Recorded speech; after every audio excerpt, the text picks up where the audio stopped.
Demon Pawan Sreeja వీళ్ళు ఉండటం, అవతల గ్రూప్ తనుజ గ్రూప్ అయిపోయి 2 గ్రూపులు అయిపోయినా క్లియర్ కట్గా అర్థమైపోతుంది. సో ఇమానియల్ క్యాప్టెన్స్ అయిన తర్వాత కొద్దిగా కామెడీ ఉంటుంది అనుకున్నా కానీ ఆఫ్టర్ ఇమానియల్ క్యాప్టెన్స్ అయిన తర్వాత గ్రాఫే మారిపోయింది అనమాట. సో నిజంగా సంజన గారు ఏమన్నారు, నేను ఇమానియల్ క్యాప్టెన్స్ అయిన తర్వాత నేను సైలెంట్ ఉంటా, గొడవలు పడడం అన్నది సేమ్ మళ్ళీ అదే డ్రామా.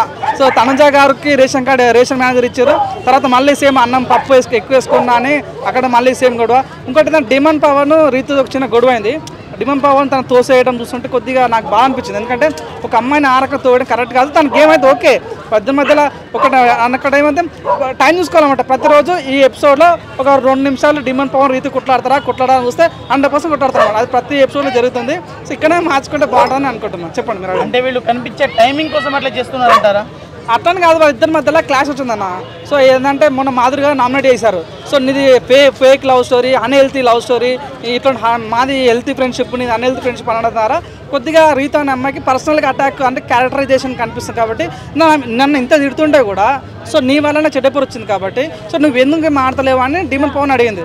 నాకు కోపం అనిపించలేదు, నాకు కరెక్ట్ ఉంది, నాతో ఫ్రెండ్షిప్ బాగానే చేస్తుంటాను, నేను ఎందుకు గొడవాడాలని డిమన్ పవన్ తను చెప్పిండు. కానీ అయినా కూడా రీతు చౌదరికి అది నా వల్ల టార్గెట్ ఇస్తాను బాధపడ్డ దాంట్లో అది చెప్పడం ద్వారా డిమన్ పవన్ వాళ్ళిద్దరి మధ్య డిస్టర్బెన్స్ బాగా అవుతుంది. ప్రతిరోజు గొడవ అవుతుంది. రిలేషన్ నుంచి పడుకునే దాకా 2 నిమిషాలు పక్క గొడవ అవుతుంది. సో వాళ్ళిద్దరైనా ఇంకా మారి, కానీ ఒక క్రేజ్ అనిపించింది అన్న. డిమన్ పవన్ ఎంత తిట్టినా ఎంత ఉద్దేశించినా కూడా లాస్ట్లో నిన్న మన రీతు చౌదరి వచ్చి ముద్ద అన్నం పెడుతుంటే చాలా బాగుంది.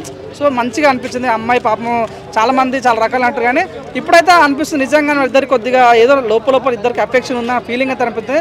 ఎటకెళ్తే వీమది తనుజ మాత్రం చాలా పెద్ద డ్రామా క్వీన్. సో ముద్దమందారము, సో అన్నీ తనకి ఎటువంటి అవార్డు ఇచ్చినా తప్పని అన్నట్టు అనిపిస్తుంది. అన్నీ కూడా కరెక్ట్ అనిపిస్తుంది అన్న. అన్ని డ్రామా చేస్తుంది, యాక్టింగ్ చేస్తుంది, నవ్వు ఇస్తుంది, ఏడిపిస్తుంది.